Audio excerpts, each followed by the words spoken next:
Welcome to another episode of The Brand Called You, a podcast and podcast show that brings you leadership lessons, knowledge, experience, and wisdom from thousands of successful individuals from around the world. I'm your host, Ashutosh Garg, and today I'm delighted to welcome a very senior and accomplished professional from Tampa, Florida, Mr. Jeffrey Brandeis. Jeff, welcome to the show. Thank you for so much having me here. It's great to be here. Jeff is the Chief Executive Officer and founder of Engaging Webinars. So, Jeff, my first question, what first made you realize that most presentations fail to create real business impact? I started my career a long time ago, actually as an accountant, and then moved into a sales role. And when I first started, it became more features and benefits were the biggest things. But when COVID hit, and we all went to this virtual world that we're in today, features and benefits really stopped selling. And it was more about engagement and getting people to participate in your presentations. And, about a year or so ago, I was on doing Zooms just like everyone else was doing. And hi, I'm Jeff. Welcome to the presentation. Where you calling in from? Whether to chat, and then you just went to the death by PowerPoint presentation, right? And I just thought there had to be a better way to get more people to be engaged visually and make it easier for the presenter. And that's really how I started doing researching, and that's how Engaging Webinars, came into existence, where you built an app that presenters can use, and it makes things a lot more visual for the audience. And it's a push button system now for the presenter as well. So it makes it so much easier to navigate and to really have a much more production-oriented event that's put on by the presenter. Because if you're not engaging your audience, you're losing revenue. Yeah. Well said. How do you define the difference between presenting information and creating influence? If you're just going to stand there and just provide information and read from your slides, I mean, honestly, people can do that on their own time. They can just send me the slide deck and I'll be happy to, if I really was interested. So people come to the webinar or presentation with all due respect and to anyone out there, not for you to read me a story.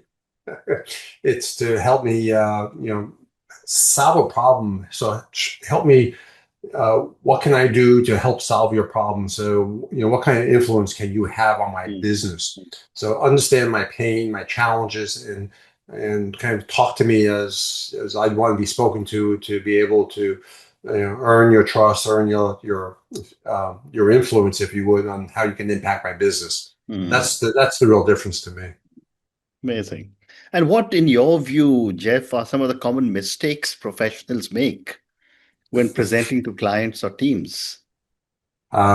We kind of hit one of them earlier, where you're just reading the slides, and you're just going and I've seen so many presentations where there's so much information on the slide, and people start to look at it, and there's graphs, there's bar charts, there's information. It's just so convoluted, and from a audience perspective, you're just confused. And as the person is trying to explain the slide, again, it just goes over your head. So one of the recommendations is to just keep your slides simple, keep them easier, and don't read your slides. Well said. You have an Engage framework. Can you break down the core elements of your Engage framework for my audience? Sure.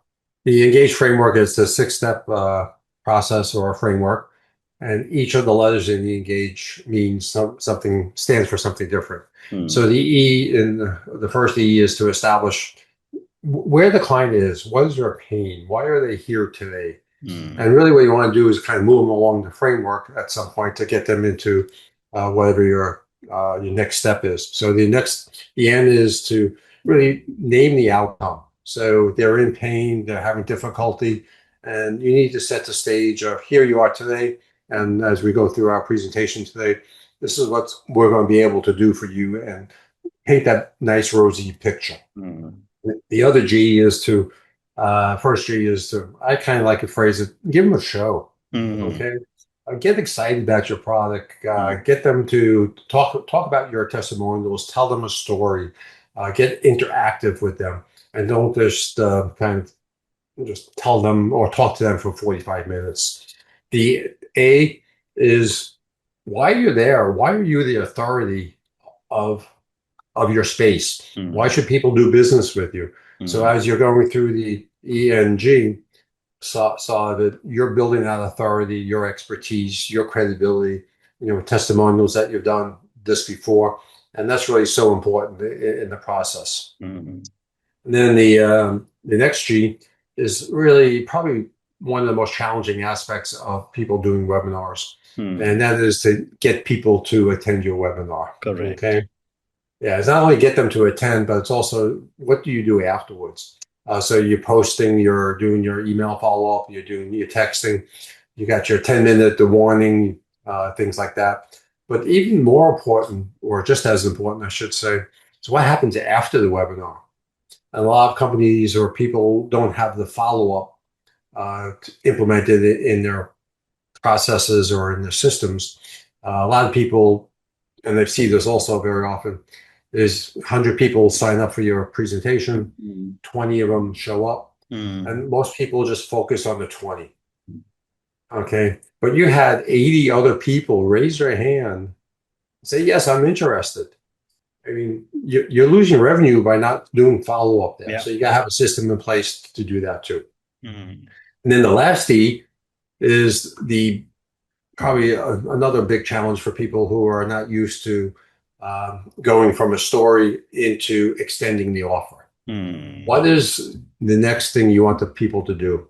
So, for example, I've been on so many presentations where the presenter will talk for 45 minutes and at the end they'll go, okay, hey, thanks for attending today. It's a pleasure being here. Hope everyone enjoyed.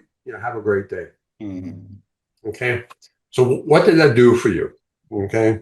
So honestly, it probably didn't do much, but really at the end of this is to extend an offer, whatever that might be.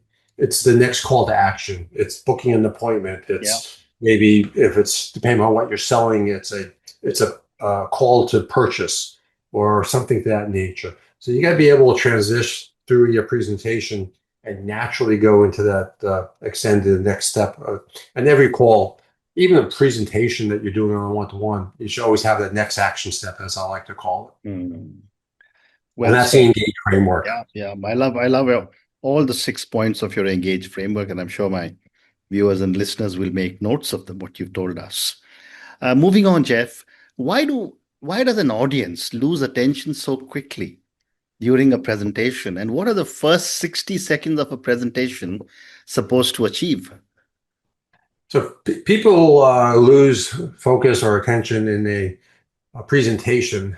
I'll kind of equate this to like a silent movie. Mm, mm, Okay, there's silence and you're talking, but it's just like there's no excitement. There's nothing moving. You're in your slide deck, and it's repetition. And yeah, it's a different slide, but it's so repetitive. In today's world, where we're looking at like Netflix or TV, scenes are constantly changing. The movement is changing, mm, and that's really what needs to happen. And then so many of the webinars are all the same. Okay. And I kind of hit this earlier is they all start with, hello, I'm Jeff. Welcome to yeah. my webinar. Where you're calling in from, put it into Mm, chat. It's mm, so nice to have you here today. Okay. All right. So, for example, what I would maybe start with something is a little different is mm, 3 minutes. 3 minutes. mm, That's how long it takes before your audience is picking up their phone in your presentation. mm, Why? mm. Okay, so it's a question. It's something different. It's unique. It gets the audience to really meaning listen to you. Yeah, Because yeah. it's not about me. Mm, Honestly, they probably done more research on me come stepping into the webinar. So don't spend 5 minutes talking about yourself and your credentials. Get them involved with something mm, that's thought-provoking, that will shock them a little bit and get them thinking. Great response. Next question is that how can presenters establish trust quickly? And what role does storytelling play in a business presentation? Trust is built as you work with people, and part of it's based upon your knowledge of what you do and how you talk about. And the other part of trust is really understanding, I think, what the people's challenges are, what's going on in their world, and how you actually can begin to solve it. And telling stories is so important these days because people want to hear of a former client or a current client that you've actually took someone through the journey, and so that they can relate themselves to. So telling a story about a client that I could relate to or you could relate to, that basically went from having maybe a low engagement during their webinars or having a very low revenue being produced from their presentations, where I've taken people now to 32% increases, or what we've done is we've instituted more poll questions, and we've instituted more interaction points, and where we were able to get the audience engaged sooner in your presentation. And those first 3 minutes are so important to do that. And that's when you hook your audience and you get them on that journey. So, and that storytelling is so important because people can relate to it. Amazing. What presentation habits instantly reduce credibility? So to me, not having your camera on as a presenter Yes. immediately turns off your credibility. Okay. Turn them off, keeping them off during your presentation. People want to see you. People want to get to know you. The know, like, and trust, version of saying, if your camera is off, why should anyone? You could just be a recording going on in the background. Okay. And that's so important these days. So that's definitely a no-no to me. Absolutely. And so to me, that's the number one thing that I see so often is people don't put their cameras on because I'm camera shy and I don't like to be on camera, or I'm in my bedroom and the bed's behind me, it's not cleaned up. Then blur your screen, do something. But basically, even myself, I have a wall behind me at this point, and it's my camera's always going to be on. So that's number one thing you have to have on is your camera, and have some decent light as well. So moving on, Jeff, why do some technically brilliant people struggle to communicate effectively? That's a great question. I think intelligence and communications doesn't always go hand in hand. Okay, part of it's our upbringing, part of it's our presentation training, and a lot of people don't go or even think about how you present. Is training, but how we speak to others, how we be able to communicate with others. Intellect is definitely a trait that many people have, but when you're doing a presentation, I always like to phrase it as keep it simple, make it so that a second or a third grader can understand.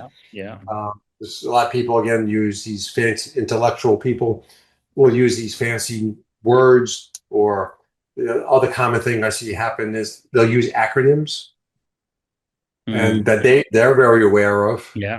But I never heard of, or I never even knew what they stand for. And again, it goes over my head and I tune out, and it loses that credibility aspect of it. Yeah, you're bright and you're intelligent, but you need to be able to speak to me so I can understand you. I agree. I've sat through some of these, and you keep wondering what are these acronyms that they're using. And then you hate to ask the question because you feel like maybe I'm missing something I should learn 5 years ago, and but as they say in life, no question is a dumb question. But absolutely, we most don't like to ask it. Absolutely. What are the signs that an audience is beginning to disengage during a presentation, and how can a presenter recover when they feel that they're losing their audience? So first sign is cameras go off. Mm. Okay. Assuming you had them on. So one of the things I always like to ask people, hey, turn your cameras on. I'd love to see you. I'd love to, get to know you a little bit better. And honestly, even for some time, for those of the people who have their names as iPhone or, that type of, when they log in, I ask them to change their name. So at least I can get to know their first name. Okay. So one of the first signs is the cameras go off. Mm. Another sign would be is I ask a question and no one responds into chat. Okay. And the ways to recover are depending on how bold you want to be and how upfront you want to be. Part of this comes into your personalities is okay. So first thing you might want to do is just pause. Okay. Silence is a uncomfortable position to be in. Okay. And you can just kind of go pause for a second or even 3 seconds. And it seems like 5 minutes when there's silence. Okay. And then you can just ask, hey, can everyone hear me? Did I lose the sound? I just want to make sure we're all connected. Very honest, very simple question. Depending upon your humor and your personality, I ask a question, and sometimes I might go, hey, folks, this is the interactive portion of our webinar. Can you please put a yes into chat or I'm looking for replies. So, again, what works with people is differently. And again, it's based upon the personality, but there are ways to be able to get people back, and it is by pausing, asking a question, backing up and kind of go, hey, does this resonate with you? Put a yes into chat. Or, maybe there's a question that was posed in chat a couple of minutes ago. And, I would call out that person's name and say, hey, John, I saw you put a question in the chat. Do you want to come online and, ask it? Yeah. So there's always different ways to techniques to get people back in. Great tips. Jeff, is AI changing the way presentations and communication is handled today? And what is the impact of AI? So AI is definitely impacting. I'd phrase it more as a slide deck creation. I think more people are thinking they can create a slide deck by using AI, and it's good and bad.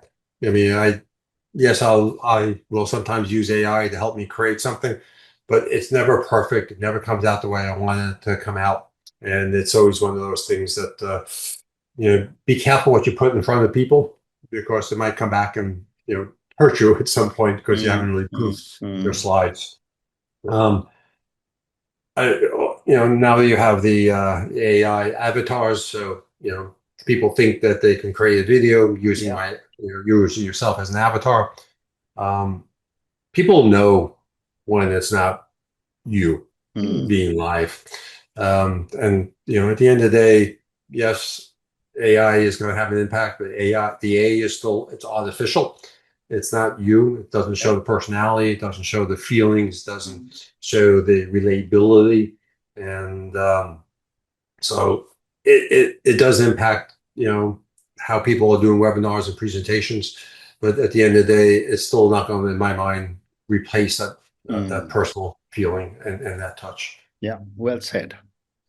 Can presentation skills genuinely change the trajectory of a person's career? Definitely, it can create your career. It's changed mine, to be very honest. When I first started, coming out of school, I was an accountant for 5 years, and sat behind a desk. And honestly, I was a shy, introverted person. And today, I'll stand up in front of a group of people and do presentations, and it's just doing presentations definitely changed my outlook, my profession, my career. And I think even in the corporate world, it will help differentiate you Yeah. versus other people, that you're willing and able to speak in front of a group versus others that don't want to speak in front of a group. And Correct. if there's a higher profile presentation, or there's an opportunity to maybe be on stage or be on TV, Mm, a company will look at that person that's willing to put themselves out there. So yes, it definitely can impact your career, mm. and definitely can um, you know, help it grow very, very quickly. Absolutely, absolutely. I have time for two more questions for you. What trends are you seeing in the future of business communication and presentations?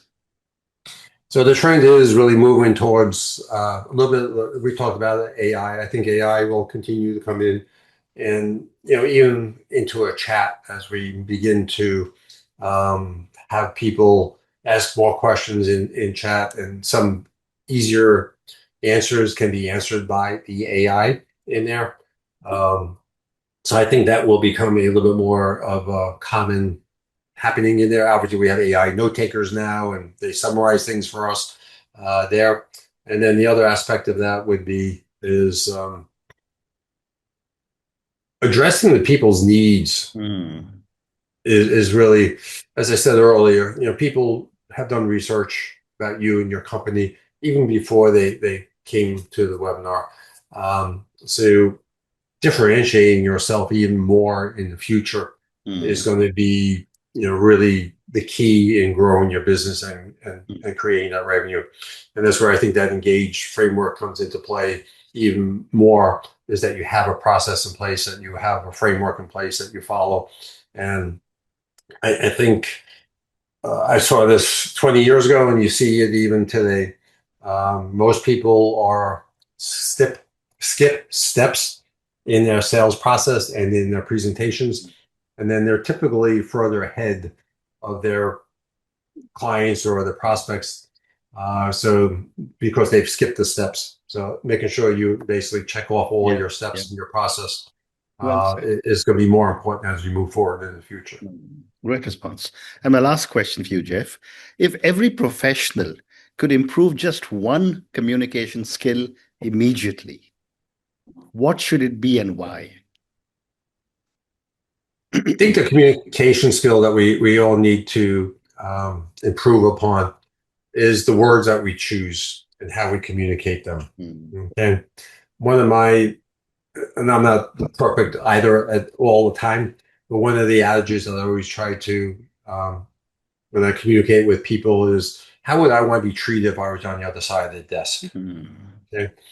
Treat me with respect, look for my ideas, and be able to, just respect me as an individual. Um, and understand me a little bit more as I communicate with you. One of the things I talk about when I talk about communication skills and you know the term why. Okay, so why do you do this? mm. Okay, it's one of the communication skills that we as parents, we Yeah. as managers. Okay, well, what does that word make you feel? Okay, what does it do to you? I'll Mm, ask you the question. When I ask you, why'd you ask me that question? Or why mm. did you do? Why'd you put that in the proposal? What does it make you feel? Yeah, It puts you on the defensive, correct. as opposed to reframing it to help me understand the reasoning of putting that question into the proposal. Mm. Two totally different um, questions, Yeah. two totally different feelings for the people. So Mm, it's not what you say, it's how you say it. Wow. And on that note, Jeff, I want to say what a fascinating conversation this has been with you. We're all learning how to accept the new reality of talking on webinars, to be able to present on webinars. Not only are we speaking, but we are listening as well when we participate in a webinar. And I think a lot of the pointers that you have given to me and to my viewers and listeners are very interesting points to be able to hold our audiences, to be able to present more effectively, but conversely, to be also a good webinar participant. Thank you again for speaking to me, and good luck to you. My pleasure. Thank you for having me. Thank you. Thank you for listening to the Brand Called You videocast and podcast, a platform that brings you knowledge, experience, and wisdom of hundreds of successful individuals from around the world. Do visit our website www.tbcy.in to watch and listen to the stories of many more individuals. You can also follow us on YouTube, Facebook, Instagram, and Twitter. Just search for the Brand Called You.